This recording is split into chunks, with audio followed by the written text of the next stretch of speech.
जब भी हम कॉस्ट अकाउंटिंग पढ़ते हैं तो कुछ टर्म्स उसमें बार बार यूज़ होती हैं।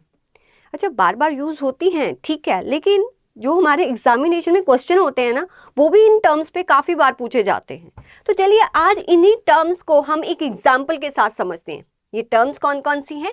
Cost object, cost unit, cost centre, cost type and cost driver. अब कौन सी एग्जाम्पल लें? हम एग्जाम्पल लेते हैं एक ऐसी कंपनी की जो कि कार मैन्युफैक्चर करती है।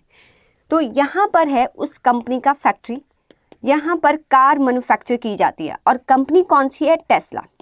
अब टेस्ला ने सोचा कि चलो इलेक्ट्रिक कार बनाते हैं।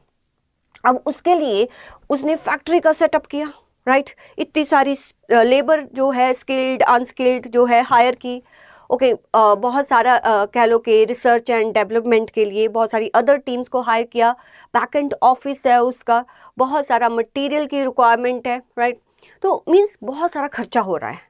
अब मुझे बताओ, जो टेस्ला इतना सारा खर्चा कर रही है वो किस चीज़ के लिए कर रही है? किस चीज़ के लिए ये सारा खर्चा, मीन्स ये सारा तामझाम किया जा रहा है? किसके लिए किया जा रहा है? कार के लिए किया जा रहा है। तो कार क्या हो गया? कार उस कंपनी के लिए क्या हो गया? Cost object. तो मीन्स कॉस्ट ऑब्जेक्ट क्या होता है? कॉस्ट ऑब्जेक्ट कोई भी प्रोडक्ट हो सकता है और कुछ भी सर्विस हो सकती है for which cost is required, जिसके लिए खर्चा करना पड़ रहा है, जिसके लिए फैक्ट्री बनाई है, जिसके लिए लेबर्स को हायर किया है, जिसके लिए हमने रिसर्च एंड डेवलपमेंट टीम को क्रिएट किया है। तो वो जिसके लिए किया जाता है उसको बोला जाता है cost object. Cost object can be a product और अ सर्विस हो सकती है। तो टेस्ला के केस में कॉस्ट ऑब्जेक्ट क्या होगा? कार होगी। अब नेक्स्ट आता है कि फिर कॉस्ट यूनिट क्या होता है? मुझे बताओ कि उन्होंने कार जो है, इस कार के लिए ये सारे का सारा कॉस्ट इनकर्ड किया, राइट। अब जो कॉस्ट को वो मेजर कैसे करेंगे कि मतलब कि कॉस्ट जो मेजर करनी चाहिए उनको कैसे करनी चाहिए? क्या वो कॉस्ट पर केजी निकालें, या कॉस्ट पर लीटर निकालें, या कॉस्ट पर कार निकालें? तो उनको अगर खर्चा जो है वो कैसे निकालना है, कैसे मेजर करना है, उसके लिए जो यूनिट यूज़ करते हैं that is called cost unit. ऐसे ही जो डेयरी प्रोडक्ट्स बनाती होगी कंपनी, वो जो कॉस्ट यूनिट यूज़ करती होगी वो हो सकता है कि पर लीटर यूज़ करे, पर केजी यूज़ करे। बट इन कार फैक्ट्री जो कॉस्ट यूनिट होता है वो क्या होता है? पर कार या पर यूनिट, ठीक है। तो कॉस्ट यूनिट का मतलब क्या होता है? The unit in which cost is measure. जिस यूनिट में कॉस्ट जो है मेजर की जाती है उसको कॉस्ट यूनिट बोला जाता है। तो कॉस्ट यूनिट पर यूनिट भी हो सकता है, पर केजी भी हो सकता है, पर लीटर भी हो सकता है, कुछ भी हो सकता है। जैसे हॉस्पिटल के केस में जो कॉस्ट यूनिट है जिसमें कॉस्ट मेजर की जाती है वो आपका जो है वो पर बेड हो सकता है, पर पेशेंट हो सकता है। ऐसे ही होटल इंडस्ट्री में जो कॉस्ट मेजर की जाती है उसमें जो कॉस्ट यूनिट होता है वो पर रूम पर डे हो सकता है। तो हर एक बिजनेस पे डिपेंड करता है कि उनका कॉस्ट यूनिट कैसा होगा। फिर नेक्स्ट टर्म आती है that is cost centre. Cost centre का मतलब ऐसा कोई भी डिपार्टमेंट जहां पर खर्चा हो रहा है। अब टेस्ला के केस पे जो खर्चा हो रहा होगा उनका हो सकता है एक बैटरी डिपार्टमेंट हो जिस पर सारा खर्चा हो रहा है। मीन्स आप जो है कॉस्ट सेंटर किसको कहेंगे? कोई भी ऐसा प्लेस, कोई भी ऐसा डिपार्टमेंट जहां पर कॉस्ट इनकर्ड की जा रही है, जहां पर खर्चा किया जा रहा है। उनका research and development department, right. उनका जो है बैटरी डिपार्टमेंट, उनका कोई सर्विस सेंटर हो सकता है। तो असेंबली लाइन वो उनका कॉस्ट सेंटर होगा, उनकी टेस्टिंग लैब वो कॉस्ट सेंटर होगा, उनका बैटरी डिपार्टमेंट वो कॉस्ट सेंटर है। कॉस्ट सेंटर का मतलब होता है कि जहां पर कॉस्ट इनकर्ड की जा रही है उसको क्या बोलते हैं हम? Cost centre. फिर कॉस्ट टाइप, किस टाइप का खर्चा हो रहा है? मीन्स जब हम जो खर्चा आप कर रहे हो बट किस टाइप का खर्चा कर रहे हो। अगर आप मटेरियल बाय करने के लिए कुछ पेमेंट कर रहे हो तो किस टाइप का खर्चा है? ये आपका मटेरियल के साथ रिलेटेड है, तो ये मटेरियल कॉस्ट होगी। जब आप अपनी लेबर को पैसा दे रहे हो तो किस टाइप का खर्चा है? ये आपकी एम्प्लॉय कॉस्ट होगी। जो खर्चा आपका मटेरियल या एम्प्लॉय की कैटेगरी में नहीं फॉल कर रहा उसको किस कैटेगरी में ले जाओगे? वो आपका एक्सपेंसेस हो जाएगा। तो 3 तरह की टाइप्स होती है खर्चे की। एक होती है मटेरियल, एक होती है लेबर और एक होती है आपके एक्सपेंसेस। इट मीन्स कि कॉस्ट टाइप का मतलब क्या है कि आपकी कॉस्ट का नेचर कैसा है। तो आपकी cost can be material cost हो सकती है, जैसे बैटरी सेल्स आपने बाय किया तो that is a material cost. और आपकी लेबर कॉस्ट हो सकती है, अगर आप इंजीनियर को सैलरी दे रहे हो तो वो किस टाइप की कॉस्ट होगी, वो आपकी लेबर कॉस्ट होगी। आपके इलेक्ट्रिसिटी का खर्चा वो आपके एक्सपेंडिचर हो जाएंगे, और उसको आप ओवरहेड्स भी कह सकते हो, क्योंकि एक्सपेंडिचर बोथ डायरेक्ट और इनडायरेक्ट, ठीक है। डायरेक्ट एक्सपेंसेस को हम डायरेक्ट कॉस्ट बोलते हैं, इनडायरेक्ट को हम यहाँ पर ओवरहेड्स भी बोलते हैं।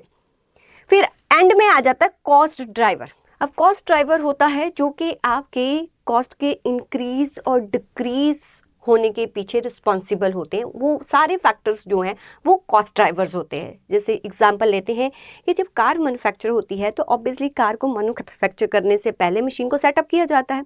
अब जब भी मशीन सेटअप होगी उस पर कोई कॉस्ट इनकर्ड होगी। अगर आप 5 कार्स बनाने के बाद दोबारा से मशीन सेटअप करते हो तो दोबारा से वो कॉस्ट इनकर्ड होगी। तो जितनी बार आप मशीन को सेटअप कर रहे हो उतनी बार वो कॉस्ट इनकर्ड हो रही है। तो मशीन सेटअप जो है एक तरह से आपकी कॉस्ट को ड्राइव कर रही है, आपकी कॉस्ट को चेंज कर रही है। ऐसे ही जैसे आप कोई मटेरियल के लिए ऑर्डर प्लेस करते हो तो जितनी बार ऑर्डर करोगे तो आप पर ऑर्डरिंग कॉस्ट लगेगी। इट मीन्स के जो नंबर ऑफ ऑर्डर्स है वो आपकी ऑर्डरिंग कॉस्ट को इंक्रीज और डिक्रीज करेंगे, इसलिए नंबर ऑफ ऑर्डर्स जो है वो कॉस्ट ड्राइवर है। तो कॉस्ट ड्राइवर क्या होता है कि वो factor that causes cost to change, जो आपके कॉस्ट को चेंज करने में के लिए रिस्पॉन्सिबल होते हैं। ये जानने के लिए कि हमारा कॉस्ट इंक्रीज और डिक्रीज क्यों हो रहा है, हमें ये कॉस्ट ड्राइवर फाइंड आउट करने पड़ते हैं। जैसे कि जितनी कार्स आप मैन्युफैक्चर करोगे उतना कॉस्ट बढ़ेगा, जितने मशीन्स आर लगेंगे उतना कॉस्ट बढ़ेगा, जितनी बार मशीन सेटअप होगी आपका कॉस्ट बढ़ेगा, और जितनी बार आप ऑर्डर प्लेस करोगे आपका कॉस्ट बढ़ेगा। These are the cost drivers. तो अब थोड़ा सा आपका नॉलेज टेस्ट कर लेते हैं, बट एक बार फिर से मैं आपको रिवाइज करवा देती हूँ कि क्या क्या है। कॉस्ट ऑब्जेक्ट वो होता है, ठीक है, जिसके लिए सारी कॉस्ट रिक्वायर्ड होती है, वो होता है आपका cost object. And cost object can be product और सर्विस। कॉस्ट यूनिट क्या होता है, जिसमें हम कॉस्ट को मेजर करते हैं, that can be per unit, पर केजी, पर लीटर। एंड कॉस्ट सेंटर क्या होता है, जहां पर आप कॉस्ट इनकर्ड करते हो, जहां पर कॉस्ट किया जाता है, वो आपका कोई भी डिपार्टमेंट हो सकता है, कोई भी प्लेस हो सकता है। और कॉस्ट टाइप क्या होता है कि आपके कॉस्ट का नेचर कैसा है, मटेरियल है, लेबर है, या एक्सपेंसेस है। कॉस्ट ड्राइवर वो फैक्टर जो रिस्पॉन्सिबल होते हैं कॉस्ट के इंक्रीज डिक्रीज होने के लिए, वो होते हैं कॉस्ट ड्राइवर। तो अब आपसे मैं पूछती हूँ, फर्स्ट क्वेश्चन है, cost of Tesla electric car is an example of. ये किसका एग्जाम्पल है, टेस्ला की कॉस्ट, इलेक्ट्रिक कार की हमने कॉस्ट निकाली। This is the example of cost centre, cost object, cost unit या कॉस्ट ड्राइवर। तो टेस्ला की इलेक्ट्रिक कार हमारे लिए क्या है, क्या वो कॉस्ट सेंटर्स है, क्या वो कॉस्ट यूनिट है, या वो कॉस्ट ड्राइवर है, या वो कॉस्ट ऑब्जेक्ट है। Yes, that is cost object. Second, पर कार इज एन एग्जाम्पल। अच्छा, पर कार जो है ये क्या आपको लगता है, is it cost object, cost unit, cost driver, या आपका कॉस्ट टाइप? पर कार क्या है? Yes, you are right, it's your cost unit. Battery department is an example of, is it cost unit, cost centre, cost driver? Battery department, ये आप पर छोड़ती हूं, थर्ड का आंसर आप करेंगे। Then machine hours are treated as, machine hours जो है हम उसको कैसे ट्रीट करेंगे, क्या वो कॉस्ट टाइप है, कॉस्ट यूनिट है, कॉस्ट सेंटर है, या कॉस्ट ड्राइवर है? तो ये आपका क्या है, मशीन आर आपकी कॉस्ट को ड्राइव करते हैं, means they are responsible for increase and decrease of cost. और engineer salary is classified, engineer salary किस टाइप की कॉस्ट है, is it material, is it labour, is it overhead cost, और is it opportunity cost? तो आपको 2 का answer देना है, 5th का आंसर देना है, और 3rd का आंसर देना है।